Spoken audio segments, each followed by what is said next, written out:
Hi, friends, and welcome back to Behind the Forum, an episode on our Life Academy website where we bring in interesting individuals to hear about their life and faith and to share the gospel message with us.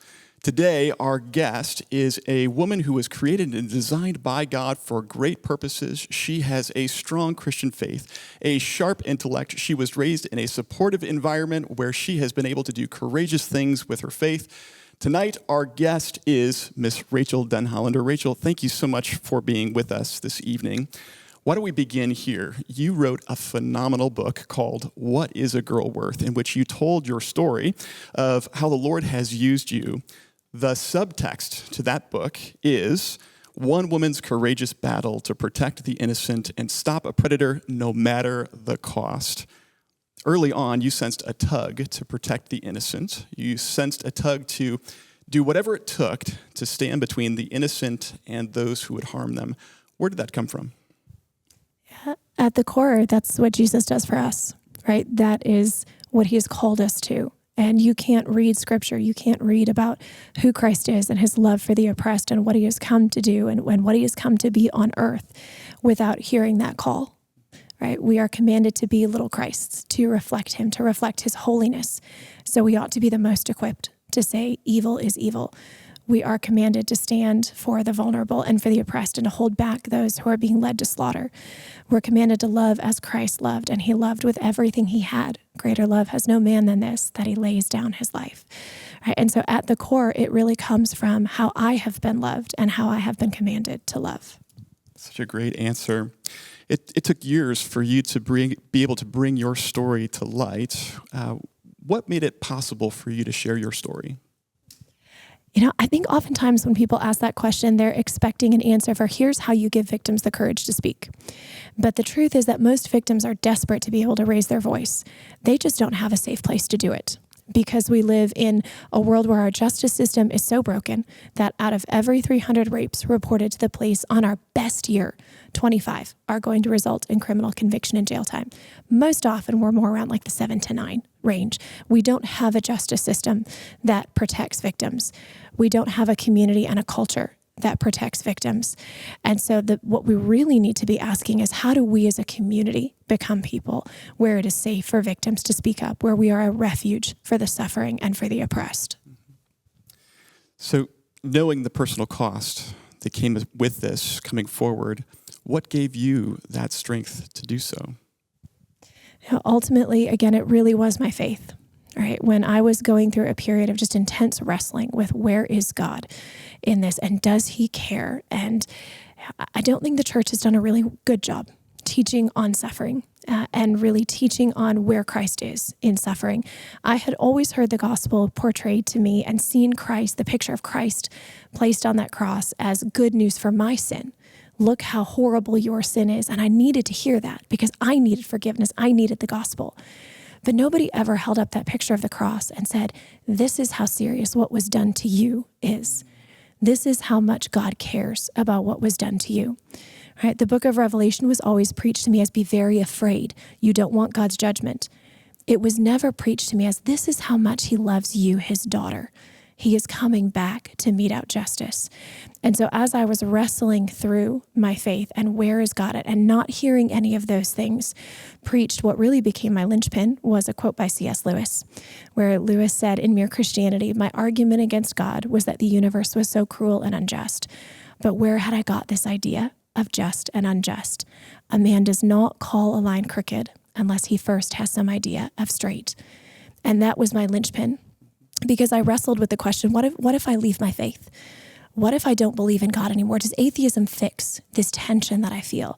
Does agnosticism fix this tension that I feel? Is there another religion that fixes this tension that I feel? And what I realized was, if I relinquish the idea of an all-holy God who has given us right and wrong, if I relinquish that idea of a straight line, it actually doesn't fix the tension. It makes it worse because it leaves me dependent on culture, and it leaves me dependent on what society says about abuse.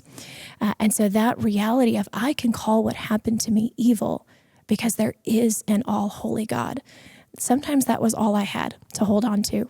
And I actually drew a Venn diagram, and I said, what I know logically that the Bible tells me all these things are true, and I believe the Bible is true. right? And I had wrestled through that reality. And I know that whatever I don't understand, the answers that I don't have, and there are times we don't have answers, I know that those answers cannot contradict what I have been told is true. And that was what I held on to. You do such a great job of balancing your Christian faith and what's happened to you and justice and mercy. And those things just seem to be a part of who you are. And it's such a beautiful part of who you are. So you had the courage, because of your faith, to come forward, to share your story. That story took all sorts of twists and turns. Tell us how it ultimately ended. To be honest, it ended in ways that I could have never expected. What I really expected would happen was that I would speak up and I would fail spectacularly on an international platform. That was what I expected. And that was what was statistically likely. But God was incredibly gracious, and he allowed us to see just that the weaving of that tapestry that we often don't get to see. And ultimately, Larry pled guilty to abusing myself and 13 other women. And then over 500 of us have now come forward, almost 300 in court, giving victim impact statements. And Larry is in jail for the rest of his life. But I think most importantly, what it did in a large degree is drive cultural reform. Right, open a conversation that we need to be having, and so that's been something that's been really powerful for me to look at. And as I'm walking through times now that I don't see God's hand, to be able to look back and see His faithfulness, and to see that gift that He gave, and to remember that His hand is there even when I can't see it. That is so powerful. At the end of the court proceedings, one of the most amazing things that took place was, while many folks struggle to forgive, you extended not only the gospel message, but also your forgiveness to your abuser. Talk to us about that. Yeah, I really wrestled with what to say to Larry at the end, because on one hand, I'd been speaking so publicly for so long, I felt like I had said everything that needed to be said. And then I sat down and I thought about it. And one of the things that Larry did in court was he would come in with his Bible. And when he talked to the judge about leniency in his sentencing, he would talk about how he prayed and how he taught Sunday school. And he would just sit there in court with his Bible on his desk. Like, don't do that to my Jesus, right? Do not use my Jesus that way. I did not want him to be able to manipulate the gospel that way. But I also knew that the reality was the one thing I had left to say to him was where repentance really came from. Because I had wrestled myself for years with that question of what is justice and forgiveness? If I forgive, what does that mean? Because so often in Christianity, we want that pretty little sparkly package with a nice little bow on top, and we want to jump to the forgiveness as if that erases all the suffering that got us there. But biblically, that's not what forgiveness is. Biblically, forgiveness is the ability to say, to God belongs the vengeance, and to trust God's hand, and to desire for those who have harmed us to see ultimate forgiveness, knowing that forgiveness does not mean that justice isn't done. Justice always falls either on the one who did the wrong, or it falls on a God who stood in his place. Right? And so realizing that forgiveness did not mean minimizing or mitigating or excusing or glossing over the depth of the evil, but rather trusting God to deal with that evil, eventually allowed me to be able to genuinely pray for my abuser's salvation and to want him to be saved for him, not for me. Right? And so that was the last thing that I said to him. It was the last thing he needed to hear. But I also didn't want him to be able to do that with my Jesus, to come into court and to use him that way.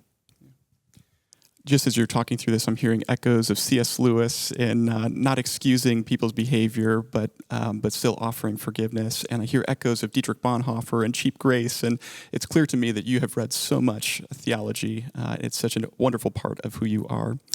Well, today, you're involved in all sorts of legal advocacy and education. Can you tell us about what you're doing today? Yeah, I am really privileged to be able to take a very multifaceted approach to abuse. So I work with legislatures and nonprofits, with faith communities, ministries, doing everything from education and prevention to crisis response, institutional transformation. But my heart and my passion really is for the church, right? Because that's where I believe our ultimate healing comes from, right? And where our greatest refuge is. And so I work across the spectrum of both secular and religious organizations and faith-based organizations, doing education and prevention, and then also working with institutions that have had a crisis, going, all right, how do we respond to this now in a way that's redemptive? In the secular context, how do we respond to this? And in a faith-based context, how does our theology drive us to do this differently? How do we show God's heart in how we respond to something that has happened in our midst? That leads right to our next question, which is, as Christians, how can we support the kind of work that you're doing? I think one of the most important things we can do really is the conversation that we're having, right? Our culture and our community is driven by conversation. It's driven by how we think and therefore then how we act. And we are full of communities of survivors, right? 1 out of every 4 women, 1 out of every 6 men have experienced abuse. So they are constantly watching, how are we talking about abuse victims? How are we talking about alleged perpetrators? And we talk about those things a lot. It comes up in politics. It comes up in athletics. It comes up in every facet of life. And so how we talk about those things, how we use the platform and the relationships God has given us to drive people to better represent him well and to be a refuge for the suffering is really at the core of cultural change. It starts with our beliefs, and then our actions flow from that. Well, I want to give you the last word here, and I want to hear from you, because one of the things that drew us to your story was how clearly you articulated the gospel. And I'm mindful that some of the folks who are watching this may never have heard it as clearly articulated as you can. I wonder if you would look into the camera and share your understanding of the significance of what Christ has done for us. Christ is absolutely everything, right? Christ is where forgiveness comes from. And all of us need that, right? All of us have done things that we regret. We've all done things that are wrong. All of us, if we're honest, are on a quest to figure out our identity and our value and where that comes from. And knowing who you were created to be and who your creator is, where your identity comes from, and then how forgiveness is found, where your hope comes from, is integral to who we are as people. And it's integral to who we are as people because God has made us that way. The gospel is ultimately at the core of our very identity. Rachel, thank you so much for joining us on Behind the Forum, and thank you for joining us on Behind the Forum. We have another episode coming out about a month from now where our 2 guests on that episode are going to be 2 Big Ten football coaches, former coaches that is. We hope that you'll tune in next time on Behind the Forum. God bless.